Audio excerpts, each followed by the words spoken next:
Welcome to another episode of the podcast that discusses all related issues for the older workers in the workplace and when job seeking or hiring. On this episode, we are joined by Faye Wallace. Faye is a well-respected career coach with a background in HR and recruitment.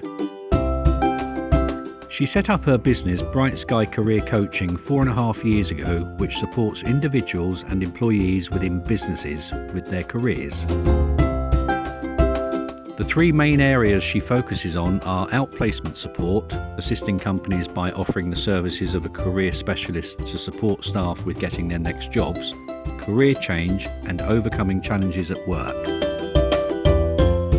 Based in Banstead, Surrey, she works across Surrey, Sussex and London, but also offers her coaching via Zoom, meaning her clients come from all across the UK. On today's episode, we discuss how to tailor an approach when applying for jobs, and Faye offers her advice on the best ways to do this in order to maximise your chances of getting noticed. Okay, Faye, thank you so much for joining this podcast. Quite excited to have you on, actually, to listen to what you have to say, how you got to where you are, doing what you're doing, and any good advice that you may be able to give the older workers out there that may be struggling a little bit. So you are a career coach, and I think most people know what that is, but there are different people in coaching that either specialize maybe in particular niches, I don't know, but I think it would be interesting to tell us exactly how you arrived at where you are. I mean, do people set out to be a coach, or is it something that people decide, I've got the right skill set, so that's something I'm going to move into? Well, first of all, thank you so much for having me. It's really lovely to be on the podcast. I'm honoured that you asked me. And then to answer your questions, yes, there are so many different kinds of coaches. It can be a real minefield, and lots of different kinds of career coaches as well, all with different backgrounds. Initially, I hadn't set out to be a coach. My main careers were spent in HR and recruitment, but in my last role, at one point I was responsible for all the internal recruitment for the company, which meant that I was writing all the job adverts, I was screening all of the CVs that came on, deciding which people to progress to interviews, helping with the interviews.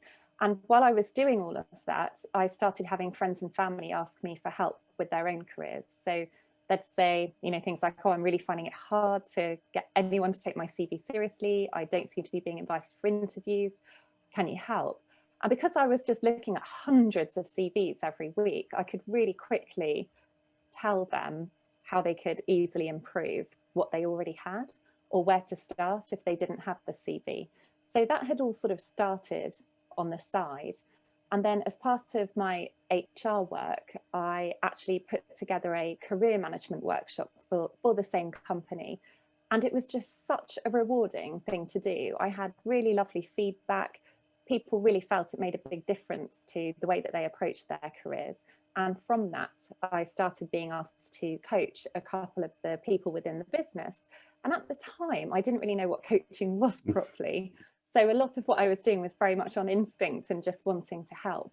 But I really enjoyed it. So I got to the point where I thought, oh, I would need to reassess where I'm going here, because I had been very, very focused on becoming an HR director. That's what my sort of main goal was. But I realized there were lots of elements of HR that I didn't particularly enjoy, and in fact, I found really difficult. So things like having to make people redundant, having to help with disciplinaries, having to help with restructures, having to deal with grievances, the really tough side of HR, I am not well suited to. So although I would do that work because it was required of me, I'd have sleepless nights about it, and I would really worry about having to deliver really bad news. And the part that I realized I was enjoying was the really positive side of it, which was helping people to get their jobs or really excel in their careers. Yeah. So that's when I decided, actually, I don't want this just to be a bit of my job. I'd like it to be all of my job. And so Excellent. That's when I went into my career coach training. So did you do that with the company you were with, or did you decide to move away from the company and pursue that career, or was it just a flip of roles within the organisation you were with? Yeah, that's a really good question. So no, I left where I was working and decided that I wanted to actually work for myself so that I Ah, could have sort of true flexibility. I had two small children at the time, and I really liked the idea of being able to have a rewarding career and help lots of people, but also have more flexibility around my hours really and when I was working. So I went and did some career coach training and set up sort of working from home in this room that I'm speaking to you in now. It's my home office. And predominantly to begin with, I supported people with getting their next roles. So it was lots of really practical support with CVs, interview techniques, job search strategies. But then I started doing more and more career change work, and I've now got a career change program. So for people who hate their job or just feel they're doing the wrong thing but have got no idea what to change to or don't feel confident about making a change, by working with me through that program, they then move from feeling really unsure to choosing a new career. So I started doing that and really enjoyed it. And then I did my executive coach training, and I also now coach people who are struggling with something in their career, whether that be a tricky boss, a tricky co-worker, wanting to take the next step up at work but just not quite managing to do it, or feeling like a complete fraud when they are promoted and needing to work on their confidence. So there's right. sort of the whole range of things that I help people with now. So quite a pivot for you, really. So you went from, I understand what you mean about HR, because I've been in situations where working for large corporations, you've got no choice because you're told you have to reduce your staff by a particular percentage or whatever. And it's a very, very tough thing to do, because going through and who you choose and why you choose them is extremely hard, but delivering the actual message is even harder because you're dealing with human emotions, and I think, you know, with HR even being in the room and what have you, it's a tough job, and it's good that you've recognised, I suppose, it has to be done by somebody at some stage, I guess. But if you don't like doing it, then why do it? So I can totally relate to that. What, you know, I suppose a positive element of that now is that I do really understand how tough it is for HR people who are having to deal with those situations, having been there myself. And especially with this year and the pandemic and what impact that's had on jobs, a lot of my work has actually been supporting the staff of organisations who are making redundancies. So that's often known as outplacement support in the HR role. So it's quite nice knowing that I'm able to support not just the people who are losing their jobs in finding their next roles, but also that I can support the HR team who are going through that. I understand how hard that is on them, and so I'm there to help if they need me. Sure, it's quite interesting actually, because I think in terms of career coaches, I clearly understand the one-to-ones that a coach would have with a client, but I think also what's been out there for quite a few years, and possibly, I don't know, is a growing industry at the moment due to the pandemic, unfortunately, is the outplacement piece, because there are so many organizations that are letting people go. And I think I'm not quite sure whether they're large organizations, small organizations, whether they, it would be interesting actually, I'll ask you that question because I've never known the answer to this, is whether there is some form of either legislation or some form of it's the right thing to do to engage with outplacement experts, if you like, to send their employees that they're making redundant to go to. It's interesting because a lot of companies do it. So is it just something they do because they think it's the right thing to do, or is it part of a redundancy package that organizations now just, that's part of it? Yeah, it's a combination of reasons. So I think driving it mainly is the feeling that it's the right thing to do. And when you asked what size companies do it, it has been really interesting for me to see actually the breadth of companies that do offer it. So I've had sort of really, really tiny organizations where it was just a handful of employees. There was one that had to shut down, and one of their employees in particular had had an awful, awful year. he'd lost his mum, as well as a whole host of other things he was dealing with. So the owner of the company really wanted to support him going forward, and so booked me just to support that one person. Yes. And they did brilliantly, went on to get a great role afterwards. But for larger organisations, not only do they feel it's the right thing to do, I think they also recognise that actually it's in their benefit as well to do it, because typically when you're making lots and lots of redundancies, you do also need to keep a lot of your workforce to keep the business going. And those people who remain in the workforce are watching to see how all their colleagues are treated when they're exited from the business. And there's actually a term that's called survivor syndrome. So the people who keep their jobs often see themselves as survivors, and that's where this term survivor syndrome has come from. And it can be a real problem for organisations, because they can feel incredibly worried that there might be another round of redundancies. So they'll be panicking, are their jobs at risk? If they think their colleagues who have been made redundant were treated badly, they might feel very angry towards the organisation.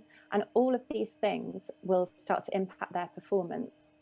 They also might feel incredibly guilty that they've kept their jobs when their friends and co-workers have lost their jobs. So part of organising the outplacement isn't just for doing the right thing and supporting the people who are exiting the business. It's also about doing the right thing for the people who are left behind, because if they see their colleagues treated fairly, they're far less likely to sort of suffer this whole survivor syndrome as badly as if they don't see that happening, because those people who are left behind are key in taking the business forward. If they start to lose them, then the business can find itself in real trouble. Or if they find that actually everyone's so demotivated, they're doing not doing as great a job as normal, again, it has a really negative impact on the business. And in really extreme scenarios where businesses have trade unions, there have been instances where the trade unions have organised huge strikes that actually grind the business to a halt. So sort of doing the right thing and giving people support has really positive business effects. Yeah, it's interesting. I'd never really considered, I suppose, the remaining employees that haven't been made redundant, about the impact and viewing how the organisation they're working for treats the people they've let go. Now, it's interesting. It clearly exists, but it's something I hadn't considered before. So interesting to hear you say that. One of the things, obviously, the pandemic has not helped at all across all generations, but we're here obviously to focus on age diversity in the workplace, and with the Age Diversity Network, obviously we're interested in speaking to people like yourself that have thoughts or advice in terms of the older workers. One of the issues clearly with the pandemic is there is a whole host of different age related problems, no matter how young or how old you are, in terms of you've lost your job and where do you go next.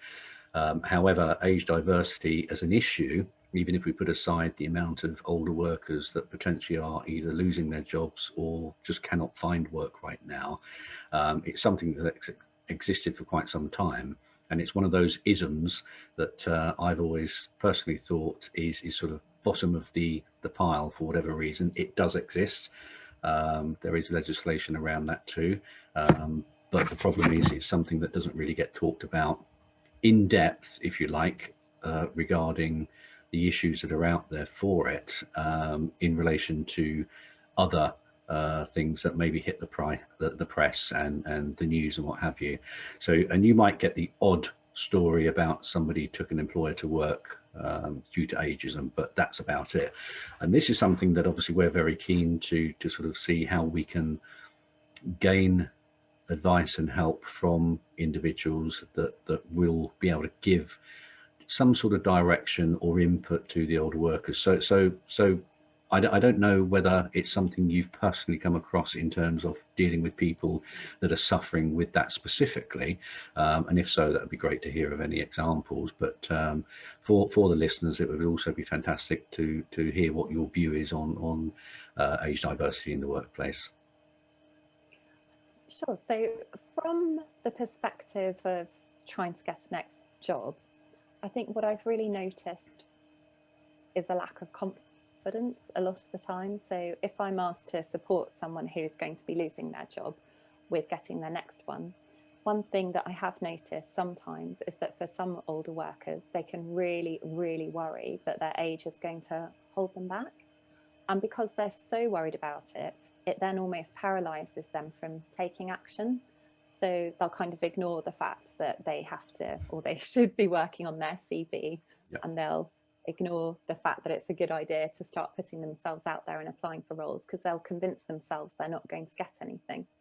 So I think the first obstacle is often actually about helping build up that confidence and belief that actually seeing yourself as being an older worker in the workforce can be a really hugely beneficial thing, because with all of those years of work and experience comes wisdom and expertise and skills. And so it's important for the person not to lose sight of that and to actually really embrace that. So I think that is actually one of the biggest problems that I encounter, is the real fear that they're going to be discriminated against and not get a job, and then that holds them back. So the other thing that actually a lot of people don't necessarily realise is that the more experienced you are in your career, the longer you've been working for, the bigger a network of people you tend to have built up. And that's a network not just at work, it's also across your whole life. So as you know, as we live our lives, we meet lots of people and we make an impression on them. And most of us make a good impression. And especially at work or with hobbies or clubs or, you know, friends and family, people will know what you do and know that you're credible, responsible, reliable, good, driven, whatever it is, whatever your qualities are, the people in your network know that. And research shows that so many jobs are never, ever advertised. There's this whole thing called the hidden job market. But nowadays, where technology makes it so easy to apply for jobs, the big risk for everyone is that they just sit in front of a screen hitting apply, apply, apply, apply. And it's much harder to get noticed and seen if you're applying that way. But one of the big benefits that comes with age is your network. So what I really encourage anyone who is older and who is looking for the next role is to not spend all of your time on job boards, but actually really prioritize reaching out to your network, speaking to people who you know and letting them know that you're looking for a new role, what kind of thing you're looking for, and asking them who they think it would be useful for you to speak to. And you would just be amazed at the number of people who go on to get fantastic roles that they're really happy in from doing that. Because what then happens is someone in their network says, oh, I hadn't realized you were available. Actually, I have heard of something, or I can introduce you to someone. And that word of mouth recommendation holds so much more weight than just receiving a CV cold. You will immediately be going to the top of the candidate pile of whoever that person is who's looking to fill the role. So I think that's my key piece of advice. Well, two key pieces of advice. I'll try and build your confidence and recognize you've got so much to offer. And then the second thing is really, really use your network, because that's likely to be where you're going to get a great job from. I think that's sound advice, because I think a lot of different pieces of advice are things like look at your CV, try and shorten it, which is a bit difficult for someone who's had maybe 30, 40 years experience. And how do you focus on what's relevant and what's not? And you're always worried about, if I leave something off, that might be the most important thing that I should have left on. And also the other thing is that if you're applying for roles, is whether you would fit into the culture. And that's always a difficult thing to sort of get to grips with, because if you've got a younger company or a different generation that are sort of, if it's a smaller organization, there's a fear that you won't fit in, not from your perspective, but from their perspective. Because I think it doesn't matter how old you are. To be honest with you, I'm sitting here and I'm not 20, but I still feel 20 in my head. You know, it's as simple as that. I think it's just one of those things. But in terms of the visual side, it's, if you've got somebody who's two and a half times as old as the person next to them, working alongside them, if it's a young, vibrant company, sometimes the feeling is that that older person doesn't quite fit the look and feel and culture of the organization. And that's one of the things I think that a lot of people are feeding back to me, at least, that they won't always be told, because that's the thing that obviously organizations won't do. They'd never turn around and say, well, sorry, you're too old, but you can read between the lines, let's put it that way. So I think there's a number of things, but I think certainly networking is definitely good, because you're right. If you apply online, it's just too easy, and there's hundreds and thousands of people doing the same thing, and how do you stand out? So using the network is really, really important, I think. One of the other things that I've sort of come across, I think also, is that when older workers are trying to sort of get across their skills, one of the things that to me is quite important is the soft skill experience. And that's something to me which is sometimes difficult to bring to the surface, to try and explain what soft skills you have that really are so important and transferable to other roles and industries, if you like. And I think, with CVs, it is very, very difficult, because if you go through the dreaded ATS process, if you don't have the keywords, then forget it, you're not going to get any further. If you don't have any particular piece of software on your CV that the company's using. So it can get quite mundane, really, in terms of what the requirements are versus what you can tell them. So I think one of the hardest things, gone are the days, I suppose, because the way recruitment now works, gone are the days where people would actually read a CV and read between those lines and understand what that person can do, because so much of it is automated internally. But also the other issue is that I think with the vast number of CVs coming through, they just don't have the staff or the time to go through them all. So it becomes an issue in terms of we just have to cut these 400 CVs down to 20 somehow. And there's systems that will do that. And finally, the other thing I think is if people use agencies, just literally sending their CV to an agency, at the end of the day, of course, the agency is going to work on behalf of the client. They want to fill that role because they want to be seen to doing their job. But at the same time, they need to earn the money. So they're going to try and do that as quickly as they can. So therefore, often missing what I believe to be good candidates in the process, because they can get a faster person to market to the client and fill that role. It may not necessarily be the best person, and the client would never know that.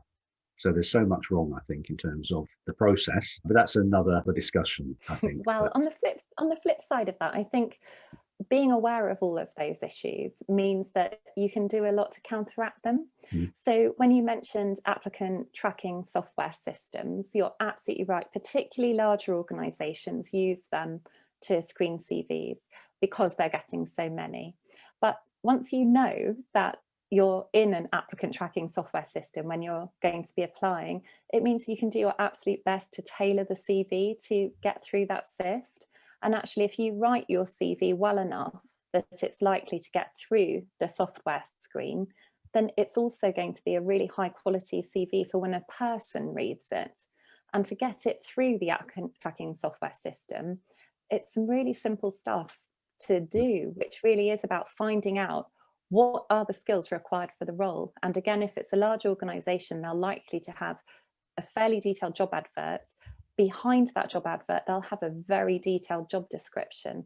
So for someone who decides to take the initiative and contact the organisation and ask them if they're happy to share the full job description, or if they've got a very detailed job advert working off of that, you can literally go through with a highlighter pen and highlight the skills that they're talking about as being necessary for that role, and then make sure that you're referencing them using those exact words in your CV. Because what the software is doing is scanning your CV, all the words within it, and then comparing it to either what the internal recruiter has inputted as being the skills that are required for the role, or it can even just scan it to match it to the job advertisement. And all it's doing is cross-referencing it to see if the same words are appearing. So there are actually some really simple things that you can do to try and get through that initial sift. So if you're managing to make sure that you're including the exact words in your CV that are being referenced in the adverts or the job description, you're going to hugely increase your chances of getting through that initial sift by the software. And then once you've done that and your CV is looked at by a person who works for the organisation, again, you will have written it in a way that they can see you're a good fit for the job. So although it can be daunting knowing that there's this software out there, where people fall down is if they just send out the same bog standard CV again and again for every single role. Yeah. Okay, no, point taken. That's good. I mean, that's great advice for a lot of people in terms of how to tailor their CV, how to use a network, etc. And I'm pretty sure that it's something that people are trying, but it's difficult because it's getting into the process, I suppose, of making sure that you read the roles properly, you understand what they're looking for, then tailoring your CV. But I think also the important thing is possibly before you even go there, is understand which roles you're really interested in, because that can take time too. So, okay, excellent. Well, that's fantastic advice, and thank you for that. You give a lot of advice to people. That's your job.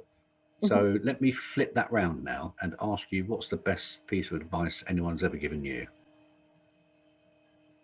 Oh gosh, that's caught me off guard. I think the best piece of advice I'd have been given would always be around confidence. And it's really interesting when it comes to coaching other people. 99% of the time, what's holding someone back from getting to where they want to be, whether that's getting a new role, changing career, or doing better in the role they've got, is that it's confidence holding them back. So it affects me just as much as it affects anyone else. Especially when I first set up on my own, I felt so nervous about, how on earth do I get new clients? How do I prove I'm any good at that? Is this going to work? Should I just get a new job? And I think your confidence builds the more that you put yourself out there. Yeah, sure. And the more you push yourself forward. And so probably the best piece of advice I was given was actually a question, and it's one that I use all the time with my coaching clients now.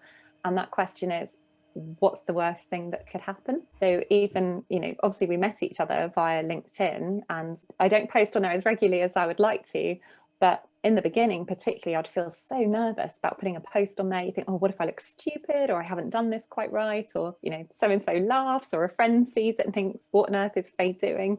But actually, if you just ask yourself that question, what's the worst thing that could happen? That question being asked of me is a form of advice that served me really well. And I have to remember to keep asking myself that when I get scared about building my business or moving forward. Also, in terms of the role you do, it's all about helping people, albeit you may be working on behalf of an organisation or an individual client. Is it too difficult to ask you the question, what do you think has been your biggest achievement? It may not be in work, it may be in something else. Oh yes, biggest achievements. I was thinking about this because I know you'd warned me you might ask me this. So I started thinking and then sort of ignored it. I don't know that I could say one biggest achievement. As we sort of progress through life, we accumulate achievements that mean a lot to us at the time. So I think it depends at what point in time you ask me. Yeah. So I have two now grown-up stepchildren, and they were little when I met my husband. And if you'd asked me, a few years ago, I would have thought my biggest achievement was probably helping bring them up. But, now they're grown-ups with their own families. And so then I might say, well, my biggest achievement would be all the studying that I've done. I really enjoy learning. I'm constantly doing new courses. I've got a master's in HR, I've got level 7 in executive coaching, various qualifications. Sure. So I do feel proud of them. But I'm not sure I'd class them as my biggest achievement. And then I've got my young children, and I feel really proud of them. And I feel quite proud that I have built my business, and it's not just me anymore. I've started actually taking on other coaches to support me, who I trust will, do a fantastic job and deliver a really high level of service. So at the moment, I'm feeling really excited and proud about that. But if you ask me again next year, it might be something different. I don't think there's one thing. It's a constantly evolving thing. No, that's fantastic. That's great. Well, listen, I think, it's been fantastic having you on and listening to what you do, how you've got there, and certainly the advice you've given. So that's hopefully something that people can take away. However, if any of the listeners want to chat to you or get in contact with you, what's the best way of them doing that? If they go to my website, which is brightskycareercoaching.co.uk, there's a contact me page, and on there they can book in a time to chat to me if they'd like to. For free, I offer everyone a free 20-minute call, or they can contact me by email. People are very welcome to connect with me on LinkedIn as well. I would just always ask, if you do send me a connection request on LinkedIn, please do personalize it. So you can say, oh, hi Faye, I heard you on the podcast. It would be lovely to connect. Just so I know, and then I'll definitely accept the connection request. Yeah, no, that's excellent. I think it's funny just picking up very briefly on the LinkedIn thing. I think I get quite a few connection requests, but it's just connect, and it is great to have a little message to understand why. So I think that's very good advice. So I'm going to read this out to make sure I've got the contact details again right. So that's www.brightskycareercoaching.co.uk. So that's your website. And if anyone wants to contact Faye on LinkedIn, then that's Faye Wallace. You will find her on LinkedIn. We're connected. So if you do have problems finding, then send me a message and I'll make sure you get connected. But Faye, that's really fantastic. Been a joy having you on here. And I think the coaching that you're doing is really important. I think it's really good. And at this time of the year, or this year, I should say, alone, 2020 has been particularly challenging for a lot of people. So the type of services that you offer is definitely something that a lot of people are after. So again, thank you so much for joining. And let's hope that next year brings things better for everyone who may be looking for work. Well, thank you so much for having me. It's been absolutely wonderful. That's great. Thank you very much. If you are affected by age diversity issues at work or are experiencing problems seeking employment and believe that your age is a barrier, or if you are an inclusive employer who actively embraces the older worker and are interested in the services and help we can offer, then please contact us at www.agediversitynetwork.com or simply follow us on LinkedIn.